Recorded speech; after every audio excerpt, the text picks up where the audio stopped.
રાજકોટના જેતપુરમાં તોડબાજ કથિત પત્રકારોનો પર્દાફાશ થયો છે। જેતપુરના ઉદ્યોગકારો પાસે તોડ કરનાર કથિત પત્રકારો સામે ગુનો નોંધાયો। જય ખોડિયાર સાડીના કારખાનામાં તોડ મુદ્દે ગુનો નોંધાયો છે। અજય જાદવ અને વિજય પરમાર વિરુદ્ધ પોલીસ ફરિયાદ નોંધાઈ છે।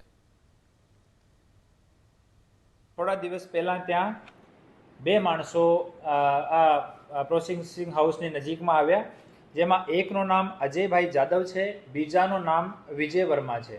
આ અજયભાઈ જાદવ જે છે ત્યાં એક local social media news channel ચલાવે છે અને વિજય વર્માની ઓળખ આ જીપીસીબીના અધિકારી તરીકે આપી અને આમ કરીને એ અરજદારને 1 લાખ રૂપિયા આપવા માટે એ ખંડણી ના આપો, નહીં તમારી અહીંયા કમ્પ્લેન કરીશ, જીપીસીબીના અધિકારી તરીકે તમારા ઉપર એટલો હું દંડ કરીશ, ગુનો દાખલ કરી દઈશ, તમારો કારખાનો બંધ કરાવી દઈશ, એવી ધમકીઓ આપીને પછી આ ધાક ધમકી આપીને 30,000 રૂપિયા આનાથી કઢાઈ લીધેલ। 3 પત્રકારો છે, હેમંત શેખવા, રાકેશ પીઠડિયા અને વિજય વર્મા। એ तीन જીપીસીબીમાં કમ્પ્લેન કરવાના નામ ઉપર, બીજા જો સરકારના અન્ય વિભાગો છે ત્યાં કમ્પ્લેન કરવાના નામ ઉપર એનાથી 50,000 રૂપિયાની ઉઘરાણી કરી, ધાક ધમકી આપી, બદનામ કરવાનો અને જૂઠા કેસીસમાં ફસાવાનો એવો કાવતરો રચ્યો અને ધમકી આપી અને 50,000 રૂપિયાની ઉઘરાણી કરી।